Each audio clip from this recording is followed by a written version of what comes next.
გამარჯობათ, მოგესალმებით, პირდაპირ ეთერშია ობიექტივი, მე ირმა ინაშვილი ვარ, ჩვენი გადაცემების მოსმენად შეგიძლიათ ტალღაზე FM 105.1.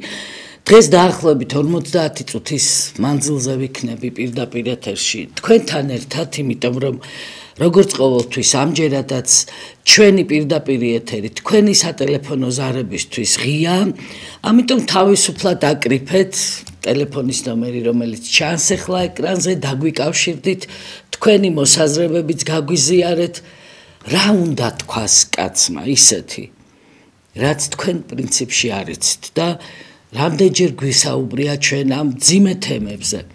გვისაუბრია იმაზე, რომ საქართველოში ყოველი მესამე ბავშვი დგას შიმშილის ზღვარს ქვემოთ, ანუ რეალურად საკვები აკლიათ, ტანსაცმელი აკლიათ, წიგნი, სათამაშოზე აღარავინ არ ლაპარაკობს. რამდენჯერ გვისაუბრია იმაზე, რომ იზრდება სახელმწიფო მოხელეების ხელფასები და არავინ არ ფიქრობს იმაზე, რომ იყოს დაცული სოციალური ბალანსი, სამართლიანობა, ის რომ გაიზარდა დეპუტატის, მოსამართლის, მინისტრის ხელფასი თავისთავად ცუდი არ არის, კარგია, იმიტომ რომ ეს რაღაცნაირად ზღუდავს შემდეგ სახელმწიფო მოხელეს, რომ წაუწდეს ხელი კორუფციისკენ, მაგრამ როდესაც შენ მოსამართლეს მაგალითად უზენაეს სასამართლოს თავმჯდომარეს 14,000 ლარზე მეტი ხელფასი გაქვს და პენსიონერს 350-450 რაღაცა ეს მერყეობს ხო ამ თანხებში, როდესაც მარჩენალ დაკარგულს 100 ლარი აქვს მხოლოდ, როდესაც ომის ვეტერანს 100 ლარი აქვს მხოლოდ. აი ეს ნიშნავს იმას, რომ სოციალური სამართლიანობა არ არის დაცული ჩვენს ქვეყანაში. არა და კონსტიტუციაში ძალიან მკაფიოდ წერია, რომ ჩვენ სოციალური სახელმწიფო ვართ.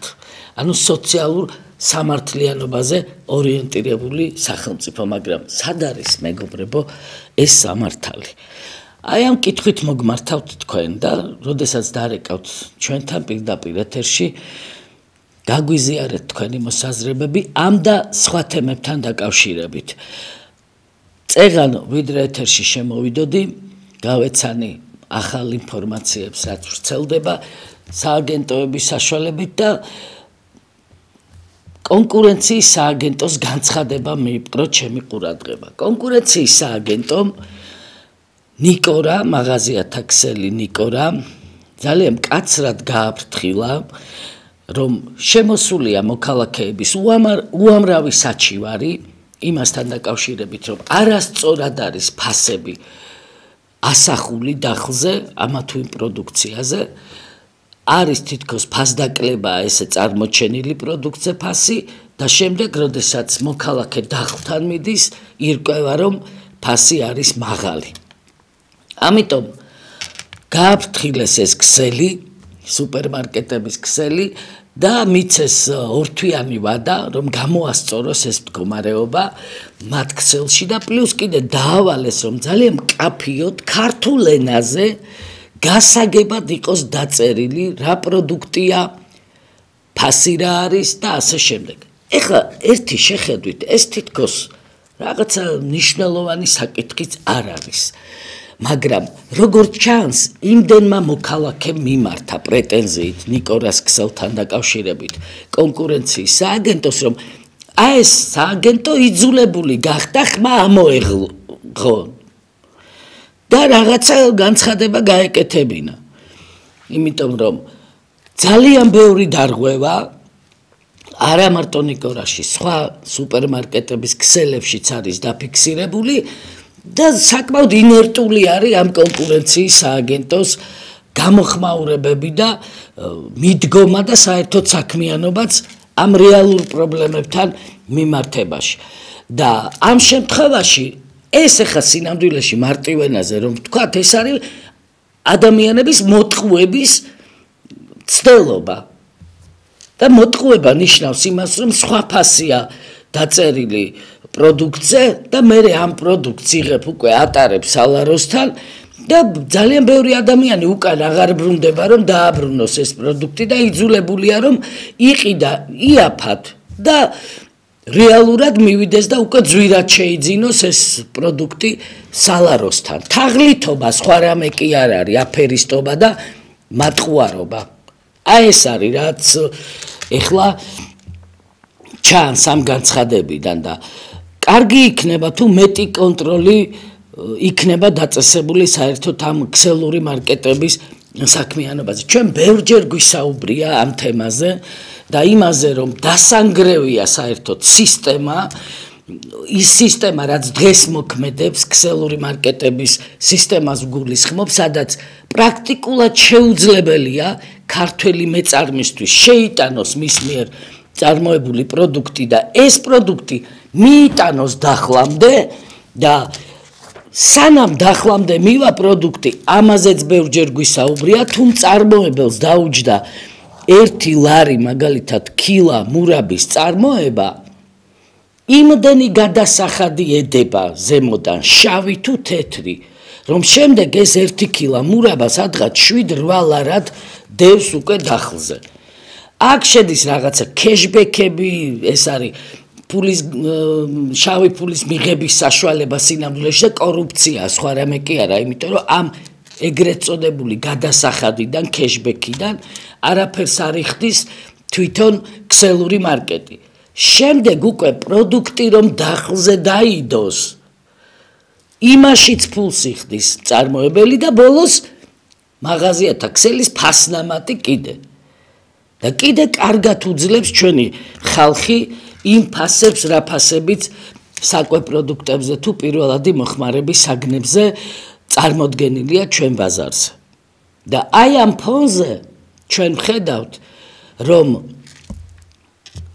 არანაირი დასაქმება და რეალური პროგრამა, როგორ უნდა დასაქმდნენ ადამიანები, არ არსებობს და იზრდება დაუსაქმებელთა რაოდენობა და სრული გაუგებრობა ხელისუფლების მხრიდან გავრცელებულ მონაცემებსა და რეალურ ცხოვრებას შორის. აი მონაცემებს, რომ თითქოს და ეკონომიკა იზრდება და თითოეული თქვენგანის ოჯახის ყოველდღიურ ცხოვრებას შორის უზარმაზარი აცდენაა რომ იტყვიან. და ეს ეკონომიკის ზრდა როგორ ხდება, რომ მხოლოდ მილიონერ დეპუტატებზე და მინისტრებზე მათ ცხოვრებაზე ისახება და ჩვენი თანამოქალაქეების ცხოვრებაზე არა, თუ როგორ არის საქმე. აი ეს არის კითხვა, რომელიც მე დარწმუნებული ვარ, თითოეულ ჩვენს თანამოქალაქეს აღელვებს, აფიქრებს და ამწუხრებს. ზარი არის ჩვენს ეთერში. გამარჯობა. ყურადღებით გისმენთ, ისაუბრეთ. მომისმინეთ. მუშაობს, ეკრანს უნდა დაშორდეთ და ისაუბრეთ თავისუფლად. ისმის თქვენი ხმა პირდაპირ ეთერში ბრძანდებით. ხო და მომისმინეთ. ეს ძაღლების პრობლემა რა უნდა გავაკეთო? ძაღლების პრობლემა? ო, აი ნომერი მომეცით იმისი რა ქვია ის დიდი ადამიანს და ერთი კაცს უნდა ვერჩხუბო. კარგი. გასაგებია. კარგი იქნება თუ გადაცემის თემას მივყვებით და რაღაცნაირად თანხwebdriverში იქნება თქვენი სატელეფონო ზარები გადაცემის მთავარ თემასთან, თუმცა გეთანხმებით უპატრონო ძაღლების პრობლემაც ძალიან სერიოზულ პრობლემად დგას ჩვენი დედაქალაქის და სხვა ქალაქების წინაშე და ამიტომ ესეც საჭიროებს სპეციალურ პოლიტიკას, თავშესაფრები უნდა აშენდეს, რაღაცნაირად უნდა იყოს ორგანიზებული, რომ აცრების სისტემა იყოს მოწესრიგებული, ეს ვაქცინაც უნდა იყოს ხარისხიანი, რომელიც ნამდვილად გარანტირებულად დაიცავს ძაღლსაც ცოფისაგან და სხვა დაავადებებისაგან და შესაბამისად ჩვენს თანამოქალაქეებსაც აქაც არის სერიოზული პრობლემები, ასე რომ გეთანხმებით, რომ ქუჩაში უპატრონო ძაღლების თემა არის სერიოზული თემა და თუ რაღაცა ისეთი კრიზისული გაქვთ ხა ამ წუთას ვიდრე მე მირეკავდით ეთერში 112-ზე შეგიძლიათ დარეკოთ. ზარი კიდევ ერთი ჩვენს ეთერში. გაითიშა სამწუხაროდ, ჩვენ საუბრობთ იმ პრობლემებზე, რაც თითოეულ თქვენგანს, თქვენს ოჯახს ეხება და სტატისტიკას რომ გადავხედოთ, დღეს ერთ-ერთი დემოგრაფი წერდა ცნობილი დემოგრაფი სოციალურ ქსელში, რომ უფრო მეტი ადამიანის გარდაცვალების ფაქტები ფიქსირდება ქვეყანაში, ვიდრე დაბადებულთა რაოდენობა, ანუ გარდაცვლილთა რაოდენობა აღემატება ახალშობილთა რაოდენობას და ყველაფერი უნდა გავაკეთოთ იმისათვის, რომ ერი რაღაცნაირად არ გაქრეს და ხელი შეუწყოთ ახალგაზრდა ოჯახების რაღაცნაირად მხარდაჭერას. ბევრი საკითხია, რომლის წინაშეც დგებიან ახალგაზრდა წყვილები და რის გამოც თავს იკავებენ შემდეგ არა მარტო ოჯახების შექმნისგან, მერე როცა შექმნიან, უკვე ერთ შვილს აჩენენ და წინ ვეღარ მიდიან, რომ მრავალშვილიანი ოჯახები გვყავდეს. ეს ყველაფერი პირდაპირ კავშირშია ჩვენ სოციალურ და ეკონომიკურ ვითარებასთან და ამაზე გავაგრძელოთ ჩვენ საუბარი. ზარია კიდევ ერთი ჩვენს ეთერში, გამარჯობათ. ისაუბრეთ, პირდაპირ ეთერში ბრძანდებით. როდესაც დარეკავთ პირდაპირ ეთერში, კიდევ ერთხელ გთხოვთ და მრავალჯერ ამის შესახებ გვითქვამს, რომ ტელევიზორს უნდა ჩაუწიოთ ხმა და პირდაპირ დაიწყოთ საუბარი. აქ ცენზურა არ არის ჩვენს არხზე, არავინ არ შეგეკითხებათ მანამდე რა კითხვა უნდა დასვათ. პირდაპირ ეთერში ბრძანდებით, ზარი კიდევ ერთი. ისაუბრეთ. ქალბატონ, მე არ მინდა რაიმეზე სოციალურ თემებზე ლაპარაკი. მე გული მწვია იმაზე, რომ დროშას ზოგი ლაბადად იყენებს, ზოგი წერზე შემოსაყვანად იყენებს, ზოგი რაც და ზოგი. და ჩვენს ბავშვობაში ასე არ იყო. დროშას თავის ადგილი ჰქონდა და ყველა პატივცემდა ამ სიმბოლიკას. მადლობთ ქალბატონო. დიახ, გეთანხმებით, ზუსტად ასე იყო და ნამდვილად დროშის პატივისცემა ნიშნავს შენი სახელმწიფოს პატივისცემას და ძალიან ბევრი რამ შეიცვალა, იცით, არა მარტო დროშისადმი დამოკიდებულება, თუმცა ესეც, როცა დროშას ეს ახალგაზრდები აფრიალებენ, აქაც სიყვარული ჩანს და არ არის არანაირად, მე ვერ ვხედავ, რომ რაღაცა შეურაცხყოფა იყოს ქართული დროშის ყოველ შემთხვევაში, მაგრამ ბევრი რამ შეიცვალა. აი ხა წარმოიდგინეთ, იყო პერიოდი, როდესაც ჩვენზე ასაკით უფროსი კი არა, ბავშვიც რო შემოდიოდა ოთახში, ფეხზე დგებოდა ადამიანი. და მით უმეტეს, როცა ასაკით უფროსი შემოდიოდა ოთახში, ფეხზე წამოვდგებოდით და გითხრათ სიმართლე, დღესაც ასე ვარ მე. მაგრამ იცვლება რაღაცეები და ჩვენ აი ამ ჩვენ ყველაზე მნიშვნელოვან ტრადიციებს, წესებს, რიგს რომ იტყვიან, რაღაცნაირად უნდა გაუფრთხილდეთ, გეთანხმებით ამაში. ზარი კიდევ ერთი. გამარჯობათ. გამარჯობათ. ღმერთმა სიკეთე მოგცეთ ხალბატონო ირმა. რომ უკვირდები ახლა უამრავი ადამიანი რეკავს თქვენ გადაცემებში და განსაკუთრებით თქვენთან. იმიტომ რომ აბსოლუტურად ზუსტად ხდება ხალხი რომ გულთან მიგაქვთ მათი პრობლემები და არა აქვს ამ თქვენს პარტიას, ოპოზიციურ პარტიას ბერკეტები რომ გამოასწოროს მდგომარეობა. ეს იმას ნიშნავს, როცა ამდენი ხალხი რეკავს თქვენთან რომ სტრუქტურები, რომლებიც უნდა პასუხობდნენ მოქალაქეთა ზარებს, არ პასუხობენ. ამის მაგალითია, კაცო, გასკდა გული დილას ლოტკინზე ორი აფეთქება დაბომბვის გავდა იქაურობა. 3 დღე და ღამე იხვეწებოდა თურმე მოსახლეობა, რომ საშინელი გაზის სუნიაო. მივიდნენ, რეკავდნენ მერიაში, გაზის კანტორაში, მივიდნენ, გაიარეს, გამოიარეს, არაფერიო, ოჯახები იძახიან, რომ არ შემოსულან ჩვენთანო, რა დააშალა იმ 19 წლის ბავშვმა ღმერთო ყველა დედას თავის შვილი უმყოფე კარგად 48% აქ დამწვარი სიცოცხლეს ებრძვის და რეანიმაციაშია იმის მაგივრად რომ თელი სიცოცხლე იქონოდა ასე როგორ ქაფმებივით იმეტებენ ამ ადამიანებს აი აღშფოთებული ვარ მომიტევეთ ჩემო კარგო არ ვიცი რა თქვა მაგრად უნდა იყოთ და ღმერთმა ძალა მოგცეთ მადლობა დიდი მადლობა მადლობთ მართლა ძალიან ძიმე ფაქტი მოხდა და ის რომ 21 საუკუნეში აი ესეთი მოუწესრიგებელია ჩვენი სისტემა და იგივე პასუხისმგებელი სტრუქტურების საქმიანობა ეს არის ძალიან დამაფიქრებელი რამ არ შეიძლება ესეთი გაზის გაჟონვა გახდეს ამგვარი ტრაგედიების მიზეზი იმიტომ რომ ამ პროცესებზე პასუხისმგებელი სამსახურები მერიაში არის სამინისტროებია და არ შეიძლება საქმე მიდიოდეს იქამდე რომ აი უკვე აფეთქდა და მართლა ძალიან ძიმე ფაქტი მოხდა ძალიან სამწუხარო არის რომ ესეთი დიდი დამწრობა მიიღო მაღალი ხარისხის დამწრობა ამ ახალგაზრდა გოგონამ და უსურვოთ მას გამოჯამრთელება ძალიან მაგარი ექიმების ხელშია ვიცით ჩვენ დამწრობის ცენტრში მაღალი კვალიფიკაციის ექიმები მუშაობენ და დიდი იმედი მაქვს რომ მის სიცოცხლეს საფრთხე არ დაემუქრება მაგრამ რატომ ჩვენ ხომ მოვისმინეთ გამოსვლები მოსახლეობის რომელიც ამბობს რომ მივმართეთ სუნი გვაწუხებდა მანამდეა საჭირო რეაგირება ვიდრე უკვე მოხდება ეს ტრაგედია და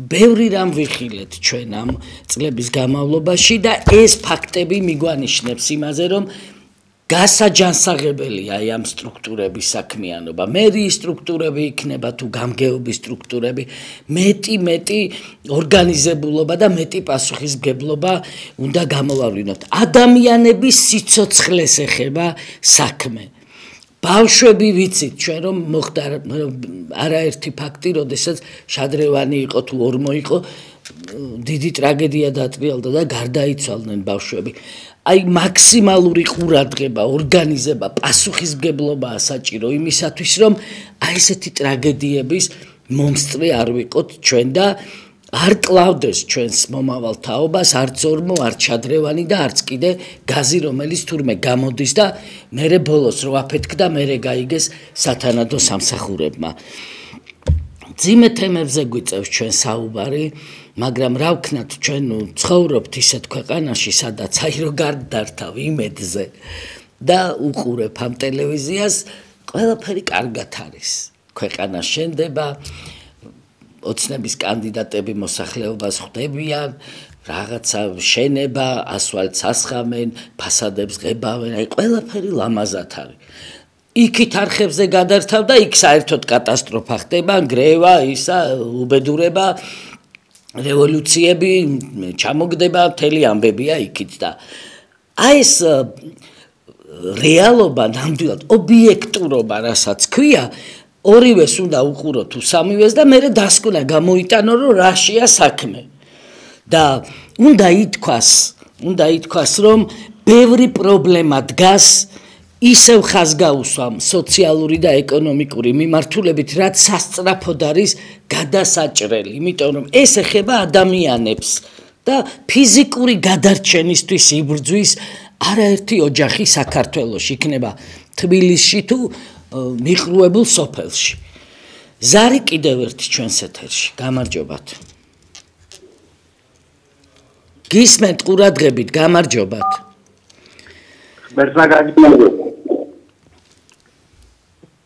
აი რამინდა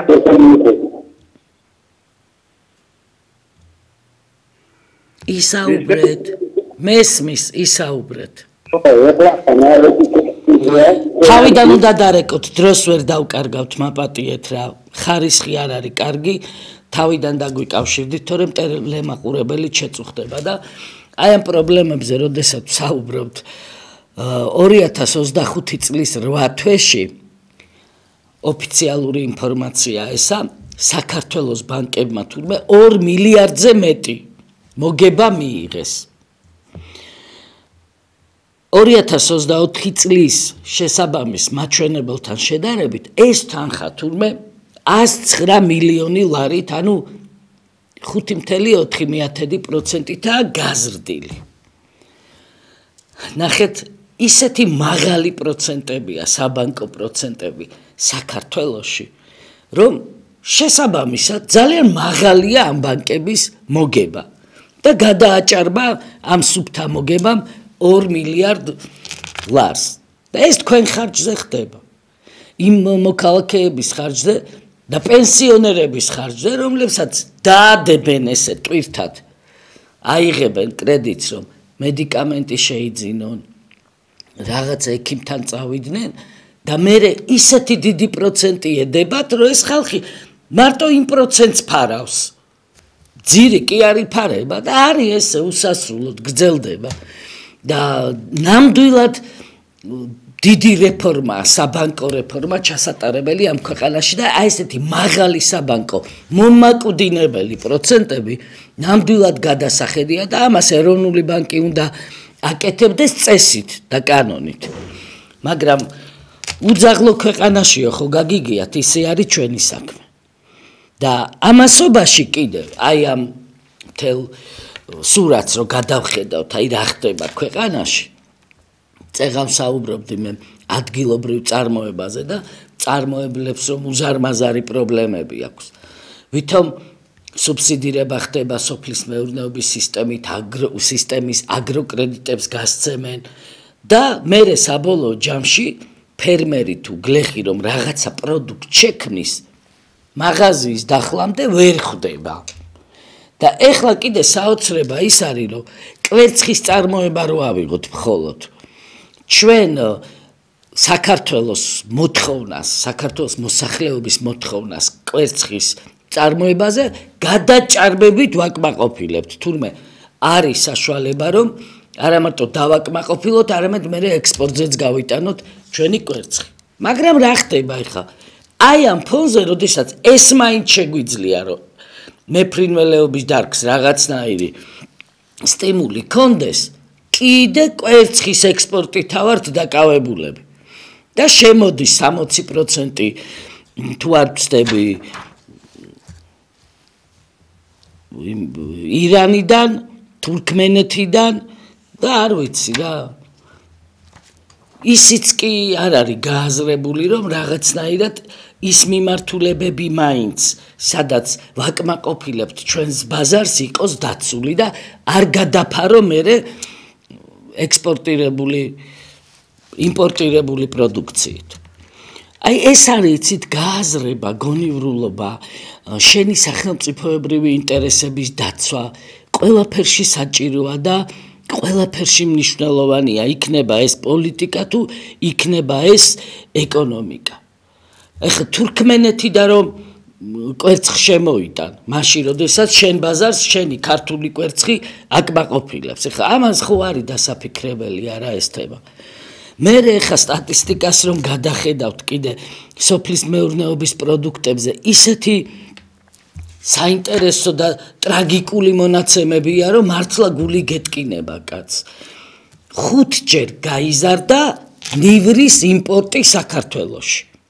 5ჯერ გაიზარდა.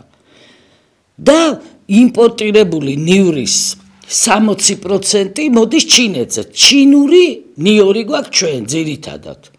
და მე ამას მოყვება თუ არ ვწდები ყაზახეთი და ბოლოს ირანი. აი თურქულ, ყაზახურ, ირანულ ნიორს მივირთმევთ ჩვენ.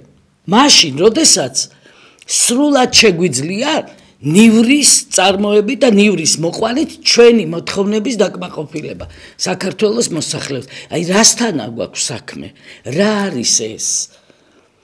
ეს არის უგუნური არასწორი პოლიტიკის შედეგი. და ზარი კიდევ ერთი. ჩვენი მოთხოვნების დაკმაყოფილება. გისმენთ ყურადღებით ტელევიზორს ხმა უნდა ჩაუწიოთ. ეს არის უგუნური არასწორი პოლიტიკის შედეგი. ტელევიზორს ხმა უნდა ჩაუწიოთ. გისმენთ ყურადღებით ტელევიზორს ხმა უნდა ჩაუწიოთ. ახლა აი თავზე ელევიტორ ქალბატონო ერბა სავიადირი პატრიცება ახლა პირველი ყრილობა რო იყო თქვენი პარტიისა იქ ვიყავი ბებეს უგოძრეული ეხლა რამედა გითხრათ აი ამ პრობლემებს ესენი არასდროს ვერ გადაწყვეტ ესენი არიან პოლიტიკი გონები რაც შეიძლება მეტი აი იქ სამღარათია შემოა პროდუქტები იქიდან არიან აბონებულები ივანიშვილმა და კალაბერს და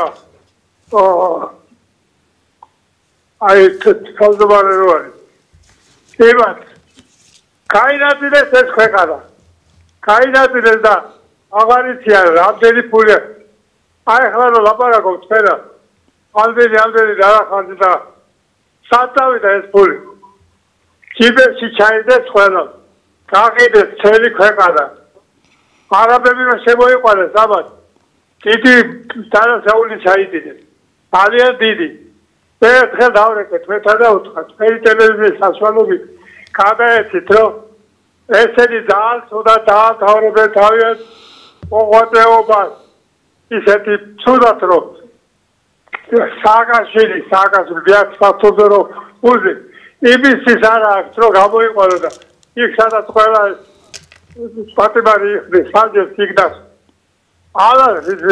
არაფრის არა დღე და ღამე ფიქრობენ როგორი შოვრო დიდი ფული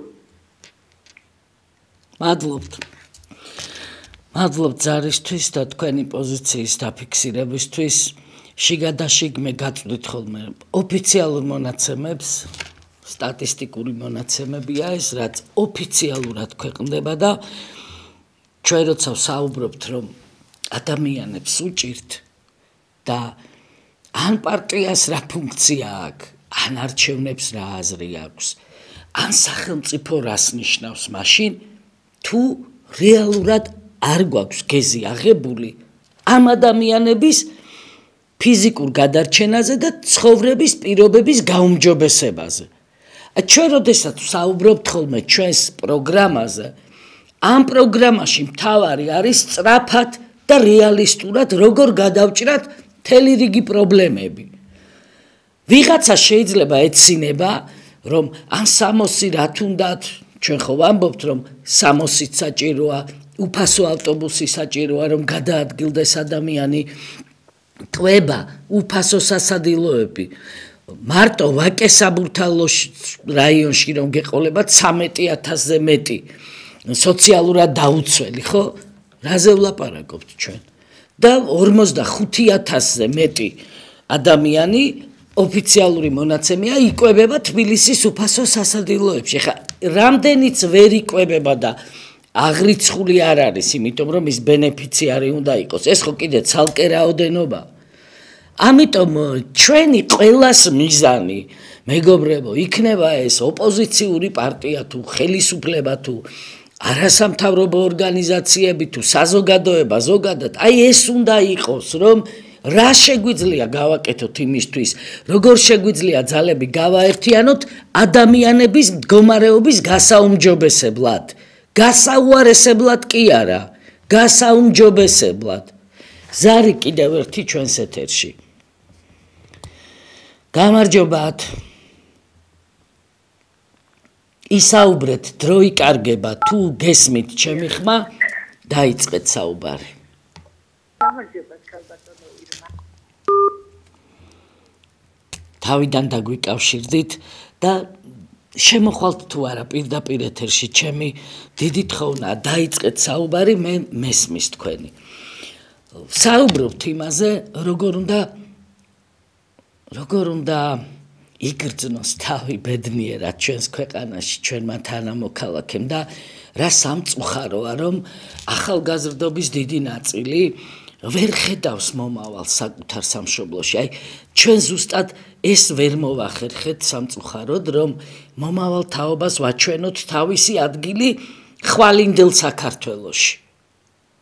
და 30 წლის მანძილზე, რასაც ჩვენ თვალს ვადევნებთ, ეს არის გაუთავებელი აქციები, გაუთავებელი დაპირისპირება, მოვლენ ხელისუფლებაში, მერე წასვლა აღარ უნდათ, მერე ვეღარ წარმოუდგენიათ, რომ შეიძლება სხვაც მოვიდეს, ოდესმე ხელისუფლებაში, მერე უჩნდებათ განცდა, რომ ისინი არიან ერთი პარტია სახელმწიფო, ერთი პარტია კონსტიტუცია, ერთი პარტია დროშა, წეღარუმდარეკე და ყველაფერი. და ვტრიალებთ აი ამ წრეზე.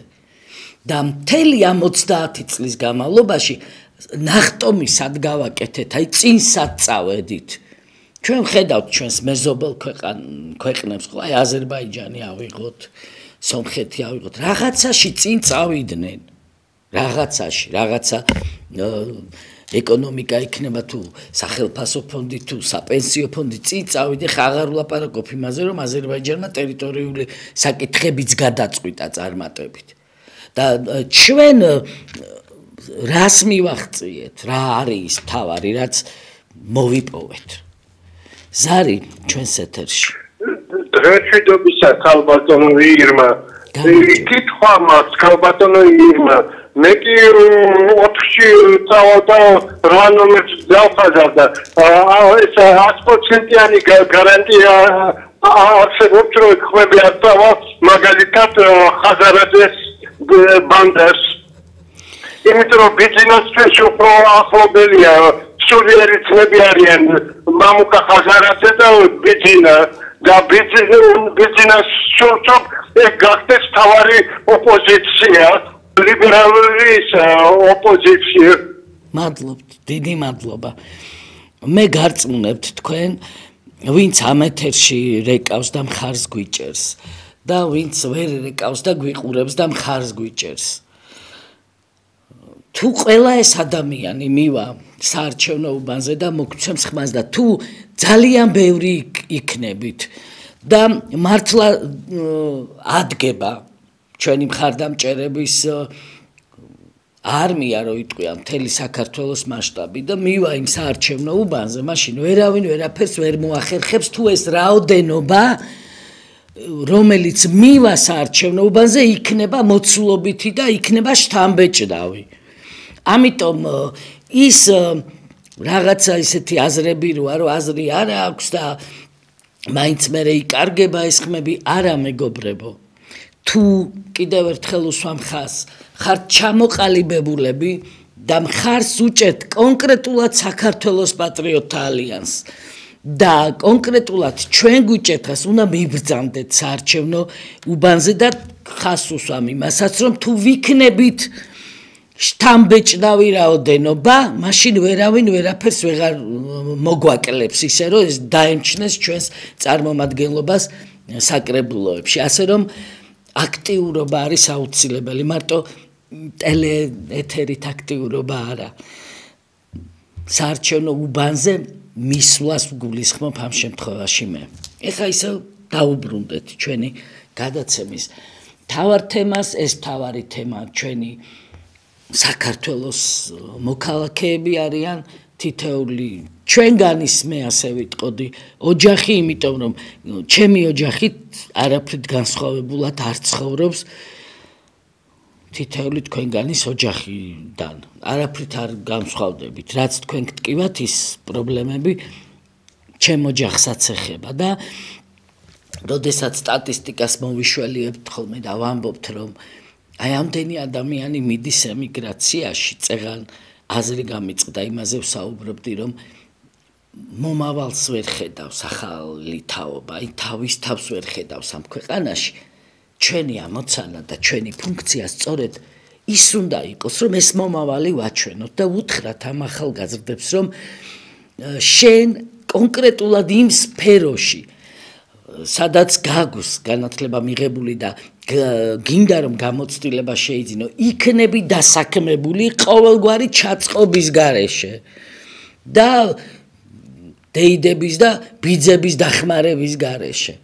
შენ ამისი უნდა გჯეროდეს და ამ ახალგაზრდებს უნდა ვაჩვენოთ, რომ როდესაც იქმნება ახალგაზრდა ოჯახი, სახელმწიფოს ფეხებზე კი არ კიდია ეს ახალგაზრდა ოჯახი. არამედ სახელმწიფოსაც აქვს პასუხისგებლობა და გამოხატავს ის ზრუნვას და ჩვენი პროგრამის იცით თქვენ ერთ-ერთი საკვანძო ნაწილი ეს არის მუნიციპალური ბინათმშენებლობა, აი ამ პროექტზე ჩვენ წლები ავსაუბრობთ და ამ პროექტის ფარგლებში ჩვენ უნდა შევძლოთ, რომ ამ ახალგაზრდა წყვილებს, რომლებსაც არ აქვთ საშუალება ბინა შეიძინონ, მივცეთ აი ეს ბინები იმისათვის, რომ ოჯახები შეიქმნას, გამრავლდეს ჩვენი ცოდო ვართ მეგობრებო. აი რომ გადავხედოთ ახლა ამ დემოგრაფიულ ვითარებას, ჩვენ ხო ვხედავთ 10 წლის მერე რა შეიძლება გველოდეს. ეხლა რომ დიდი ზარზეიმით ტურიზმის სააგენტო $400,000 იხდის იმაში, რომ რეკლამირება გაუწიოს ინდოეთის მოქალაქეების ქორწინებას საქართველოში. აი ხა ამას მე ვიტყოდი, რომ ეს არის რაღაცნაირად გაუაზრებელი კი არა, რაღაც ანტიეროვნული პროექტი საერთოდ. იმიტომ რომ ეს ინდოეთის მოქალაქეები აქ რომ ჩამობძანდებიან, ჯერ ერთი სპეციალური რიტუალებია საჭირო და იმაზეც ხო უნდა იფიქრო, რომ ეს შემოდის შენ კულტურაში. მე განსხვავებით ჩვენი თანამოქალაქეებისგან ბინებსაც შეიძენენ, 1000 შვილსაც გააჩენენ და ისე შეიცვლება ჩვენი დემოგრაფიული ლანდშაფტი და მდგომარეობა, რომ თვალს რო გავახელთ, უკვე შეიძლება სხვა ქვეყანაში გავიღვიძოთ ჩვენ. და ეს საქართველოს თვალსა და ხელშუა გაქრეს. აი ამიტომ არის მნიშვნელოვანი, როცა ჩვენ ვამბობთ, რომ საგანგებო დემოგრაფიული პროგრამა უნდა იყოს, ახალგაზრდა წყვილებს ხელი უნდა შეუწყოთ, ბინით უზრუნველყოფაში, განათლების მიღებაში, დასაქმებაში, რომ დაცულად გრძნობდეს ადამ დროშაო რო ამბობთ. ეს დროშა უბრალოდ ატრიბუტი კი არ არის. ამ დროშაში გაერთიანებულია ჩვენი წარსული, ჩვენი აწყო, ჩვენი მომავალი, ჩვენი ღირსება, ჩვენი მიზნები, ჩვენი სულისკვეთება და რაღაცნაირად ჩვენი თანამოქალაქეებიც უნდა გრძნობდნენ, რომ აი ეს ქართული სახელმწიფო საკუთარი მინისტრების გამდიდრებაზე კი არ ფიქრობს მარტო. ის სადღაც იყალთოში, სადღაც ჭობისხევში, სადღაც სამებაში, გაფანტულ მთელ საქართველოში ჩვენს სანთელივით რო ანათებენ, აი ესეთი ქართული ოჯახების კეთილდღეობაზე ზრუნავს, ფიქრობს და რაღაცა რეალურს აკეთებს. წინა საარჩევნოდ ამ ასფალტის მანქანებს რო გამოიყვანენ და მიდის აგური ტალახი და ამ ასფალტის დასხმა, ეს კარგია, მაგრამ ამ ასფალტზე ადამიანმა ხო უნდა გაიაროს და თუ ისე დაუძლურდა ჩვენი ერი რომ ასფალტზე გავლის, ფეხით გავლის, თავი არ ექნა, ან მანქანით გავლის. რა არის აბა ვასხად და ვიყოთ ეს ასფალტი? ადამიანია ჯერ მთავარი. ადამიანი, იმის სიცოცხლე, იმისი ჯანმრთელობა, ასეთი პატარა ერი ჩვენ რო ვართ და ესეთი მზარდი სიმსივნური დაავადებები. ხო უნდა დავფიქრდეთ იმაზე, რომ ესე იგი რაღაცა სწორად არ არის. არ არის ხარისხიანი საკვები პროდუქტები. ჩვენთან როგორც რაღაცა ისეთ განუვითარებელ ქვეყანაში შემოდის ყველაზე ისეთი უხარისხო საკვები პროდუქტები. და ამას მივირთმევთ. ჰაერი, აი ხა გამოქვეყნდა მონაცემები რუსთავში რა მდგომარეობაა და კატასტროფული ეკოლოგიური მდგომარეობა. კატასტროფული ოფიციალური კვლევა არის გამოქვეყნებული და აი ეს ყველაფერი ჯამში ისახება ჩვენს თანამოქალაქეებზე. ზარი კიდევ ერთი. გამარჯობათ, ისაუბრეთ. გთხოვთ, ისაუბრეთ.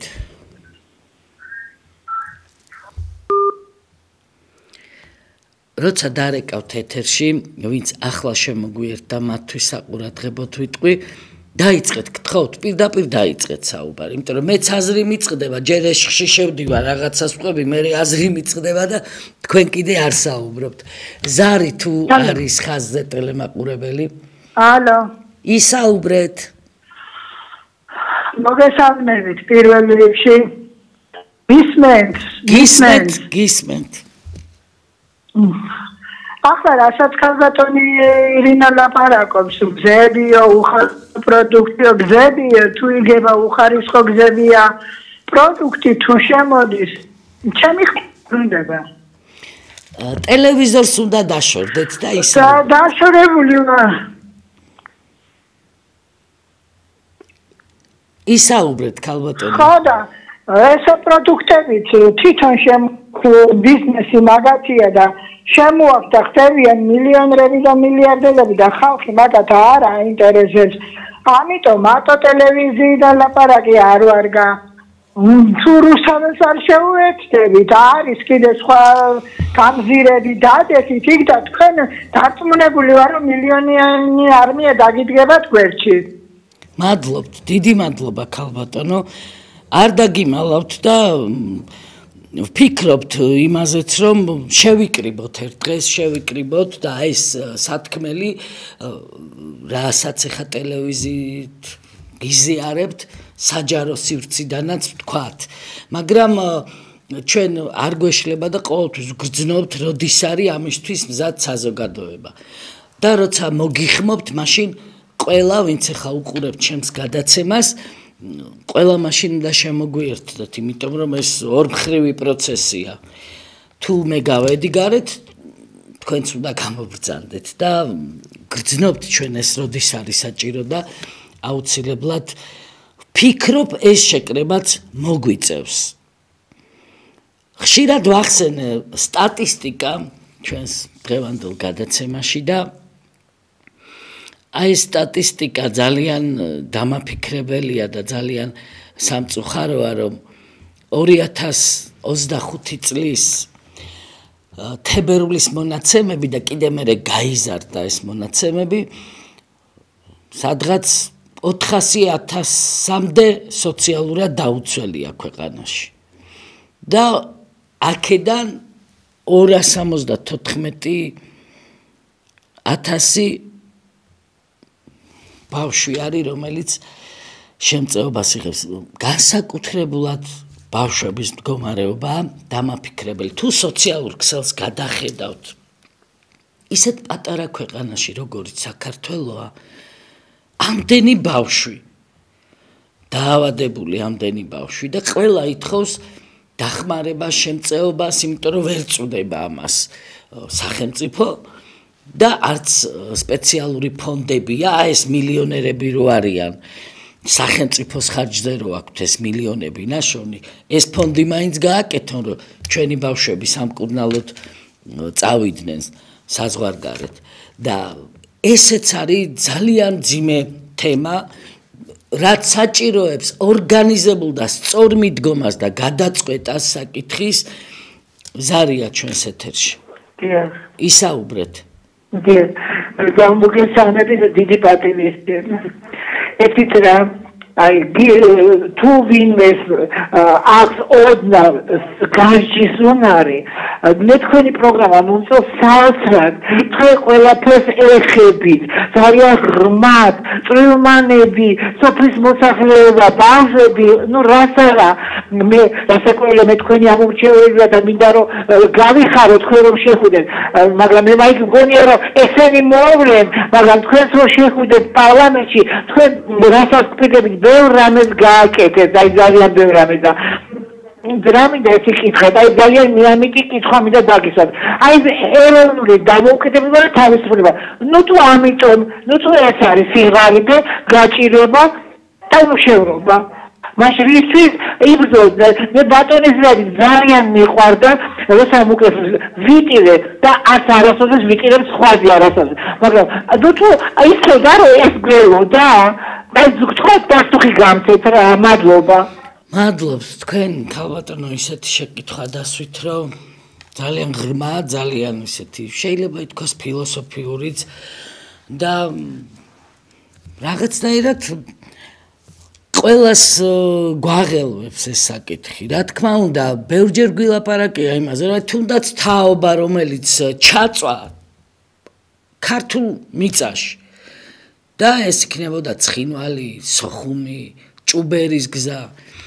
აი ეს ჩემი თანამებრძოლები, ჩემი მეგობრები, კოლეგები, რომლებიც იმ ომებს შეეწირნენ.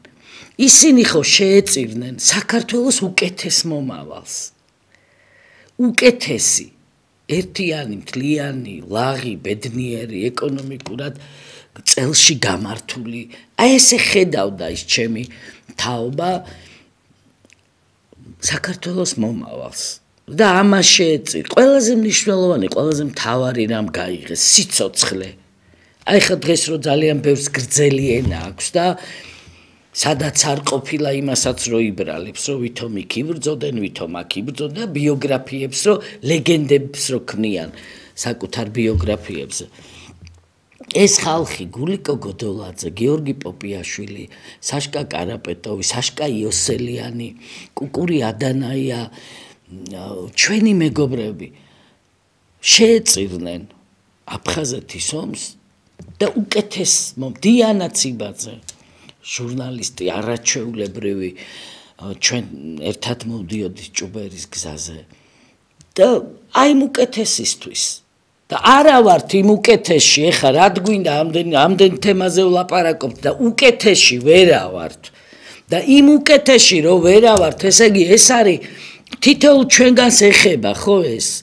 ესე იგი ვერ მართეს იმ ხელისუფლებებმა სწორად, რაღაცა მოაკლეს, რაღაცა არ გააკეთეს და ცოტა მეტი გულისხმიერება, მეტი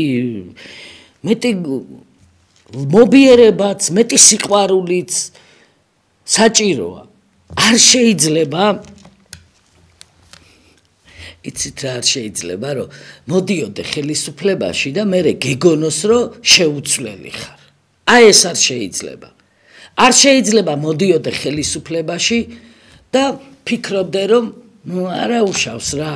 კიდე დრო არის, მე გავაკეთებ. არა, ეხლა ჭირდებათ ბინა იმ ახალგაზრდა წყვილებს. ეხლა ჭირდებათ საკვები იმ ბავშვებს. ეხლა ჭირდებათ იმ პენსიონერებს გაუქმება იმ კატასტროფული პროცენტების და ეხლა ყველაფერი ეხლა გვჭირდება ჩვენ მაზეგ და მერე არა მერე თუ საქართველო გაქრა და ამ პაკისტანელებმა ინდუსებმა და ირანელებმა დაგიპყრეს მერე ილაპარაკე რა შენ პროგრამაზე და იყავი და მომსმენი გეყოლება ისეთი შენენასაც რო ვერ გაიგებს აი ეს ძალიან დამაფიქრებელია იცით აი რომ შეხედო ეს პერსპექტივაში წინ რა გველის ცოტა მეტი გულისხმიერება, გონიურულობა და მეტი ქმედითობაა საჭირო. შენ რო რაღაცას იხვეჭავ და ეს მილიონები სახელმწიფო ბიუჯეტის ხარჯზე რო გაქვს, იმ მილიონებიდან რაღაცა ამ ქვეყნისთვისაც უნდა გააკეთო. ზარი კიდევ ერთი ჩვენს ეთერში. გამარჯობათ ხალბატონო მოგესალმებით. გამარჯობათ. ძალიან გულისწყმილია დღევანდელი საქართველოს მდგომარეობა და წეგან 9 აპრილი ახსენეს თქვენ და უბრალოდ მინდა გითხრათ რომ 16 წლის ვიყავი მაშინ და ზუსტად მაშინ ხედავდი რომ საქართველოს მდგომარეობა ძალიან ცუდად წავიდოდა. ვერ გითხოთ ახლა დიდი განათლებული ვარ მეკი, მაგრამ თუ გადავხედავდი საბჭოთა კავშირის ისტორიას, მასზე დაყდრობით ცუდად წავიდოდა მდგომარეობა. იმიტომ რომ თავისუფლება მოვიდა ქარხანა ფაბრიკების გრევით. გამოყარეს ნიშები, კი არ გამოყარეს, ხალხი თვითონ გამოვიდნენ. მე მახსოვს, ჩემს სოფელში ერთ-ერთი ვისაც პარლამენტში კენჭი უნდა ეყარა, ეხლა სახელმწიფოს არ დავასახელებ არ არის საჭირო, გამოვიდა ჩვენ სოფელში ეს ხალხი ბრბოსტავის თავმოყრილი და უკრავდნენ ტაშს და ეს კაცი ამბობდა რომ რა საჭიროა მეცხოველეობის ფერმა, რატო უნდა წველიდეთ გროხებსო, აი აგერო თა ბუნება კარგი გავხდო ფუთკრისკენ დამდგავთო და ეს შეგინახავთ თქვენთო. მე 16 წლის ბავშვი გძნობდი ამათ რომ ეს იყოს ისულებოდა. ეს 50-60 წლის ხალხი ტაშს უკრავდნენ და იყვნენ გადარეულები და აი თავისუფლება მოვიდა და ერთ-ერთი ვით იყო ცოტა ნორმალური იმას თქვა რომ აი ამ გვარი მაგიდანო დაახჭებათო ხელი შენაცმელი ქაღალდებიო და ზუსტად ისე მოხდა.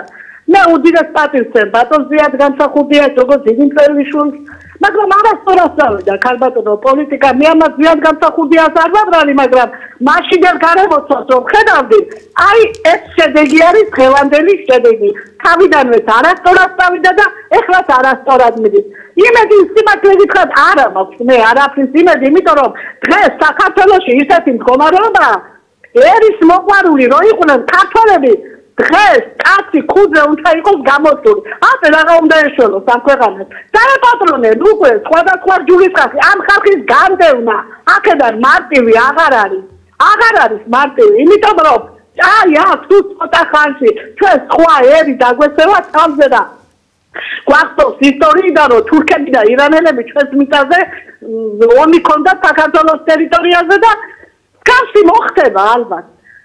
უდიდეს პატივს თქვენ პარტიასაც მე არა ვარ ცუდი განწყობილები თქვენი პარტიის მიმართ, მაგრამ იმედი არა მაქვს, იმიტომ რომ ხალხის აზროვნება არის ნოლზე. ჩვენ არ ყოფილვართ ერის მოყვარული ხალხი, არ ყოფილვართ, იმიტომ რომ ვისაც გაუჭირდა ყველა საზღვარგარეთ გაიქცა. ასე გონიათ რომ იქ შეხებას იგრძნობენ. მესმის გასაგებია რომ ოჯახებში ასეთი მდგომარეობა აქვს, მაგრამ შენი სამშობლოს მიწა დაიცავი და შენ თავობას მოთხოვე პასუხით, ადგარდი ხარ, რო გარბი ხარ. შენ მსილმა რა უნდა გააკეთოს მომავალში, ამაზე არ გიფიქრია? მე ძალიან მიწეს, მაგრამ ჩემ მიწას შევჭა მაგას საქართველოში და ვერ წავალ სხვაგან მოსამსახურე დიახ მისახელად. აცხადს არ ვამთხურე, მაგრამ უმეტესი დანაშაული არის აქ ხალხი, ქართველი ხალხი, არ ყვარებია ქართველები. ჩვენი მიწაწყალი და ვით შეიძგებს ამ მიწაწყალს და ვით მიხდება, რომ საქართველოს მიწა, კარგი მიწა, ის არის დაეპატრონება ქალბატონო. შეიძლება ძალიან უარყოფითად მოგეცნო ჩემი აზრი, მაგრამ ეს ჩემი გულის ტკივილიდან გამომდინარე ნათქვამი სიტყვებია, რომ მე ვერ ვხედავ მომავალს. ვერ ვხედავ, მე მგონია რომ არ ვიცი, ძალიან სასწაული უნდა მოხდეს, რომ ამ ეს დება, რომ ვიცით 30 წელია, რომ ეს გადავალდეს. აი ეს არის ჩემი აზრი და თქვენ შეგიძლიათ თქვენი ანალიზი გააკეთოთ შემოკარგო. დიდი მადლობა. მადლობთ ქალბატონო. მადლობთ საინტერესო ზარისთვის. ძალიან კარგად გავიგე მე თქვენი გულის ტკივილის და მესმის ეს და განიცდით, დარდობთ, გაწუხებთ საქართველოს მდგომარეობა ისევე როგორც თითოეულ ჩვენს ტელემაყურებელს, რომელიც რეკავს ამ ეთერში და სასწაული უნდა მოხდესო, რომ რაღაც შეიცვალოსო, ბრძანეთ თქვენ. ნუ დავკარგავთ რა მოდით იმედს, იმიტომ რომ ამ უსასოობით ჩვენ სამშობლოს სიკეთეს ვერ შევმატებთ, პირიქით ხელი ხელს უნდა ჩავჭიდოთ აი თქვენაირებმა და ჩვენ და ყველამ და რაღაცნაირად ჩვენი საქართველო დავიცვათ და საქართველოს ინტერესები დავიცვათ და მართლაც აი რო არ ელოდებით თქვენ ის სასწაული მაშინ მოხდება და საქართველო ესე ადვილად მოსარევი ქვეყანა არ არის, თუმცა მესმის რომ ძალიან ბევრი პრობლემის წინაშე ვდგავართ ჩვენ და ისიც მესმის რომ აი ამ 30 წელმა ძალიან დიდი დაღიც დაგვასვა და გამოცდილებად შეგვძინა სხვათა შორის. მადლობთ ყურადღებისთვის, მე გემშვიდობებით, ობიექტივი კი განაგრძობს პირდაპირ ეთერში მუშაობას. ნახვამდის.